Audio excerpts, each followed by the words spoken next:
चिदाकाश लीला ललित चिन्मय प्रेम प्रकाश श्रीहर्षण हिया लीला विमला रामचरित रसरास श्री गौरदेव आराध्य की अंतः लीला भाष प्रेम प्रदायिनी रस भरी मृदुला कहत रसास मृदुला कहत रसास। श्री सीताराम जी महाराज की जय। अनंत श्री विभूषित हमारे सद्गुरुदेव भगवान श्रीमद् राम हर्षणदास जी महाराज जी ने हम सब अपने आश्रित जनों के कल्याण, आत्मचिंतन व कालक्षेप हेतु अपने चित्त रूपी गगन में उदित श्री सीताराम जी की चिन्मयी लीलाओं का वर्णन अपनी असमोर्ध्व कृति चिदाकाश की चिन्मयी लीला में किया है, जिसका पठन पाठन व स्मरण चिंतन अध्यात्म प्राप्ति की हेतुभूता है। उपरोक्त ग्रंथ की क्रमशः वाक सेवा प्रस्तुत की जा रही है। कनक भीत पर जटित हीरक आदि नवरत्नों की पंक्तियों से चित्रित चित्रावली संपूर्ण कक्ष को प्रकाशित करती हुई अन्य प्रकाशों को अपने में आत्मसात कर रही है। विस्तृत कक्ष में एक विशाल स्वर्ण पर्यंक कामदार हाथी दांतों के अंगों से आभूषित उचित स्थान पर रखा हुआ अपनी आभा से सुरपति एवं रतिपति के भाग्य वैभव को विलज्जित सा कर रहा है। आवश्यकीय सुख संवर्धिनी सामग्रियां कक्ष में सजाकर उचित स्थानों में रखी हुई भवन की भव्यता में और निखार ला रही हैं। स्वर्णमय मणिमाणिकों से जटित झाड़ फानूस एवं दीप मालिकाएं कक्ष की अप्रतिम शोभा का उल्लेख सी करती हुई दर्शकों को अपने अपने मन को अमन बनाने के लिए आमंत्रित कर रही हैं। भूमि में भव्य भव्य बहुमूल्य शोभा संपन्न सुकोमल गलीचे बिछे हुए हैं। कमनीय कक्ष के चारों ओर के गवाक्षों से पुष्पों की भीनी भीनी सुगंध प्रत्येक ओर लगी हुई गृह वाटिका से आ रही है। कक्ष भी इत्र सिंचित होने के कारण सुखदायी सामयिक सुगंध से वसंत का स्वागत करने के लिए उद्यत सा जान पड़ता है। शीतल मंद सुगंध त्रय वायु कक्ष का सेवन मनोनुकूल कर रहा है एवं प्रकारेण कमनीय कक्ष को समुन्नतशील बनाने के लिए बहुत सी नव किशोरियाँ विविध वाद्यों के द्वारा विविध राग में संगीत सुधा की वर्षा कर रही हैं। नृत्य कला की भावभंगिमा एवं हृदय की पवित्र भावनाएं संगीत के प्रतिपाद्य विषय का साक्षात दर्शन करा रही हैं। पलंग पर बैठी हुई एक मिथुन जोड़ी संगीत सुधा के सागर में मज्जनोन्मज्जन करने में व्यस्त है। साथ ही एक और श्याम गौर वपुष वाली जोड़ी घन विद्युत की आभा का तिरस्कार करती हुई लुक छिपकर संगीत सुधा के पान का अनुभव चोरी चोरी से करने में ही अपना गौरव समझती है। मंद मंद पग धरती मंद मंद पग धरती सिया बाजती पैंजनिया मंद मंद पग धरती नख शिख षोडश श्रृंगार नख शिख षोडश श्रृंगार सरस्वती वर्णत न पार जय जय जय करत शोर त्रिभुवन धन धनिया मंद मंद पग धरती, रंग भूमि अलिन बीच, जात चली रसही सींच। भूमि गगन नखत चंद्र, शोभाउम गनिया मंद मंद पग धरती। निम्न नयन राम देखी, रामहु सिय यथा पेखी। निम्न नयन राम देखी, रामहु सिय यथा पेखी। डूबी रसहि उबर बोर, दो नहीं अनिया मंद मंद पग धरती। चहु दिशि हर्षण जोर, मैं ते काहू ही न भोर।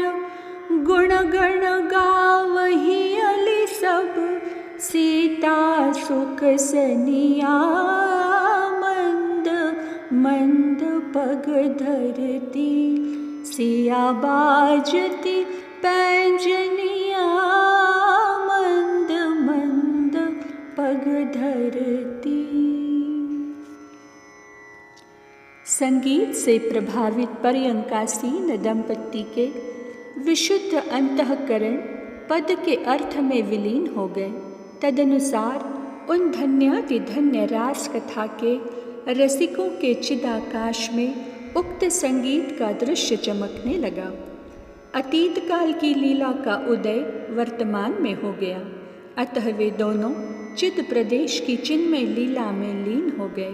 तदनंतर नवल नेह के हिंडोरे में झूल झूल कर परमैकांतिक सुख के सिंधु में समवगाहन करने लगे। ज्ञानियों के ज्ञानानंद की, योगियों के केवलानंद की तथा उन्मनावस्था के उन्मनानंद की स्थितियाँ वर्तमान परमानंद की ओर देखने में असमर्थ होकर जहाँ तहाँ अपना अपना मुख छिपाकर अदृश्य की ओट में समाविष्ट हो गई। फिर क्या कहना। आनंद की वे युगल मूर्तियाँ अपने अपने हृदय के आनंद सिंधु की लहरें मुख, श्रवण, नेत्र और रोम रोम के द्वारा उछाल उछाल कर परस्पर डुबाने के लिए प्रयत्नशील हो गई। अहो आश्चर्य, महाआश्चर्य! अनंग अंगात्मिका अनेक सरिताओं से प्रवहमान सौकुमार्य मिश्रित माधुर्य की अनंत अनंत जल राशि रस स्वरूप रघुनंदन के सौंदर्य सुधा सागर में मिलकर गगन चुंबी उत्ताल तरंगों के बाहुल्य से रंग भूमि तटवर्ती जन समाज की विविध वृक्षावलियों को उखाड़ उखाड़ अपने में आत्मसात करके स्वपति समुद्र को भेंट समर्पित करती सी स्वयं को समर्पण कर रही हैं। अस्तु उस सारतम सौंदर्य सिंधु ने स्वयं आनंद की अनुभूति से उन्मत्त कोलाहल मचा मचा कर अन्य वार्ता सुनने के लिए सभी प्राणियों के कर्णों को बधिर बना दिया है। हम लोगों के शरीर वृक्ष भी उक्त जल राशि की तरंगों के थपेड़े खा खा कर कंपायमान हो रहे हैं। अतः मूल से उखड़ सौंदर्य सागर के अगाध जल में डूबकर अपना अस्तित्व मिटाने के लिए यत्नशील से दिखाई देते हैं। अतएव अब सदा के लिए जल समाधि इन्हें लेनी ही पड़ेगी। इस प्रकार जनक सुवन लक्ष्मी निधि ने अपनी प्राण प्रियतमा सिद्धि कुंवरी से कहा। प्राणवल्लभ अपने ध्यान की अमल आँखों से प्रमोद बन बिहारी कौशल्यानंद वर्धन जी की ओर देखने की चेष्टा करें। वे अपने अलौकिक सौकुमार्य सुधा स्वाद से संयुक्त अनंत सारतम सौंदर्य के समुद्र को हमारी विदेह वंश वैजयंती श्री राजकिशोरी जी स्वरूपा आदि शक्ति के अभिषेकार्थ सर्वभावेन संपूर्णतया समर्पित कर किसी अपनी अभीष्ट कामना की सिद्धि के लिए उनके चरण प्रांत में दृष्टि निक्षेप करते से दृष्टिगोचर हो रहे हैं। मेरा यह अनुमान प्रमाण सर्वथा सत्य है कि उनके हृदय में मेरे ननदोई व आप श्री के बहनोई बनने की मधुर कामना के सूर्य ने पूर्ण काम के सुंदर श्याम शरीर को अपनी किरणों द्वारा प्रकाश स्वरूप बना दिया है। धन्य है हमारी ननंजू के नख शिखांत काय वैभव को, जिसके तन छाया का सुहावना सुनहरा दृश्य नीलमणि की कांति को विलज्जित करता हुआ अपने में आत्मसात कर रहा है। इस प्रकार अपने सर्वस्व पति देव से बात करती हुई श्री सिद्धि जी श्री मैथिली जू की मनोहर स्मृति से संज्ञा शून्य सी हो जाती हैं। श्री लक्ष्मी निधि जी उन्हें प्रेम के सिंधु से निकालकर कुछ कहने के लिए अपनी प्यारी पत्नी का स्पर्श करते हैं।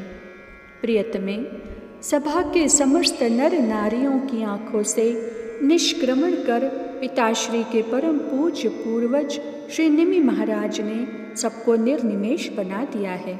देखिए ना, उपस्थित सभी सुर नर मुनि समुदाय के सुंदर सुहावने बड़े बड़े नेत्र टकटकी लगाकर श्री दशरथ नंदन एवं जनक नंदिनी जू का दर्शन अतृप्त भावना से भावित होकर कर रहे हैं। अहो, आज का यह चमत्कार पूर्ण दृश्य इतिहास के पन्नों में स्वर्णाक्षरों द्वारा सर्वांगीण अंकित रहेगा, जिसकी छाप युग युगांतरों एवं कल्प कल्पांतरों तक अमिट ही नहीं अपितु नित नव नव नया निखार लाती रहेगी। ब्रह्म सभा, देव सभा, साधु सभा एवं बड़े बड़े नरपति महाराजाओं की सभाओं में इसके अमल यश का सादर सप्रेम गान जब तक सूर्य चंद्र है होता रहेगा, इसमें संशय नहीं। यह कहकर श्री लक्ष्मी निधि जी भाव के समुद्र में अस्त होकर पुनः धैर्य धारण कर ऊपर उठते हैं। आज की चर्चा को वाणी यहीं विराम देती है। श्री सीताराम जी महाराज की जय। श्री सिद्धि कुंवर जी की जय हो। श्री लक्ष्मी निधि जी महाराज जी की जय हो। श्री सद्गुरुदेव भगवान की जय हो।